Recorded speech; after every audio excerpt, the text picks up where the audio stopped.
What's up everyone and welcome to today's video. Today we have the Should You Summon series, one of my favorite weekly series videos to do for you guys, which we go over should you use your precious green tokens or not. Now, trials have been updated and more green tokens are being given out, and there's going to be more ways to get green tokens in the future, I'm pretty sure, with like Alliance Wars coming out, for example. So make sure to get yourself into a good alliance. If you haven't already, join the Discord, link in the description.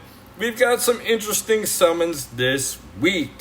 Let's go ahead and start off with the first summon, which is Survivors of the Watch, Ghost and King in the North, Jon Snow. Now, I've said this before, and I cannot underestimate the value of this summon because King in the North, Jon Snow, will get you legendary gear. Everyone has Lord of Bones. Everyone has the Flare. Everyone has Ned. All you need for the missing piece in the puzzle is King in the North, Jon Snow. And you only need to get him to 3 to 4 stars for him to be useful. Now, you are going to get Ghost as well, and Ghost is not very good unless you have him at high stars and you have a lot of Ice Makers. The Stark faction has gotten so deep that he is less valuable since he does not create ice. But King in the North is super important as he does create lots of ice, and he gains stamina when someone is afflicted with ice. He also has a nice ability to revive when he dies if you use him for the lead, if you are not using Ned. So we have this summon, which is a super solid summon.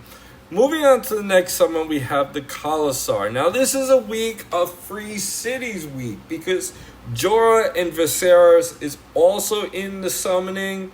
So you can potentially, if you want to build Free Cities, the purple summon that came out for Anniversary did have Daenerys and it did have Khal Drogo.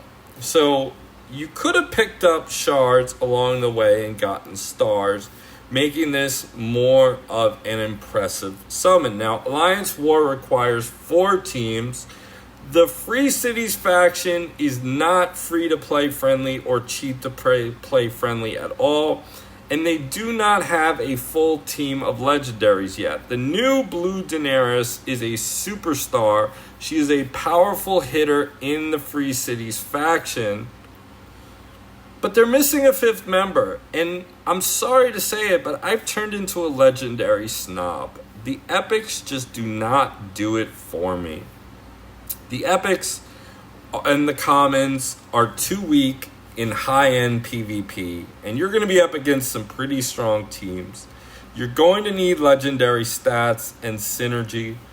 Khal Drogo does an amazing job of starting with stamina, but this one I would only stick with whales only. Now, Daenerys does have versatility in that she will heal and she will pass stamina at fast speed, and also with her passive, when she gets to the HP guard, she's going to gain stamina to pass stamina, and then when she dies, all allies gain 25% stamina. So she is a useful member, but I'm not sure if it's going to be worth your green tokens. Again, I only have 51 right now, and I need to build up my stash, but the green tokens are rare and harder to come by, so you need to be selective. So right now, we have King in the North, super good option for free-to-play players that want to get legendary gear.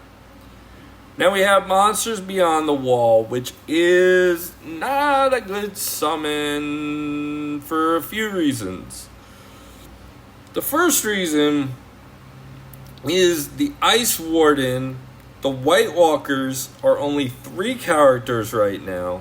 You have an Ice Warden, which is the only legendary. Then you have an epic, and then you have a common, which is a disastrous team. You don't have the potential there for something great because the Night King has not been released, and you only have one legendary on the team, and it's not even complete. So this is not worth it for the White Walkers. I know you White Walker fans want to build a team, and maybe in the future this will be a worthwhile summon for you, but trust me, it's not. It's not. Craster, I have Craster at 7 stars. Craster has potential to do amazing things, but there's 2 problems with Craster. The first part is that his move will do HP pool damage, which if you've been following my videos and my teams over the year, Peter Baelish was my main guy, huge damage dealer, and when they changed the damage calculation, HP pool damage is very weak. The attack defense stat check does not make HP pool damage favorable. Now, this is rough. You need to use them in a shield team. If you want to build a Night Watch, they are not a good team. If you want to build my shield team, it's going to be very expensive. It's going to be very expensive to do. And Craster is just, he's going to be a good use in my team. I am going to use him. But you just have to know the Night Watch are not going to help you out in Alliance Wars. They're not going to, they might help you in the tower, but again, he is red, so blue enemies are going to do 50%, it's going to be 50% less damage to blue enemies. Moving on to the next one, Exile to Essos. Now, this summon, I am in love with Viserys. I am in love with this character. The kit change to Viserys made him a superstar. I use him in the Crowns Challenge, and I use him in the Egg event.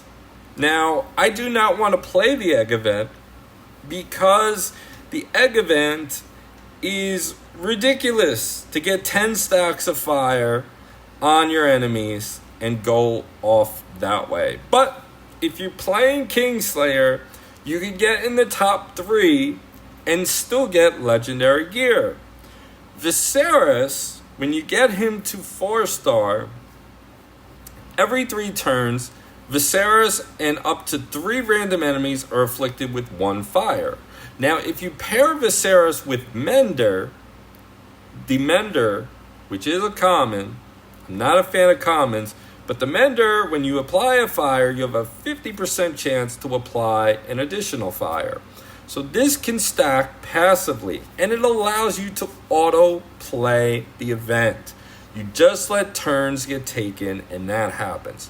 If you pair Green Alicent with Viserys, she has a chance to remove the debuff that Viserys inflicts on himself and grant him Renew, which will heal. So you have that going in your favor. If you're going for Viserys for the Egg event, you can get him to 3 to 4 stars, just like King in the North, Jon Snow, and that will be super useful for you.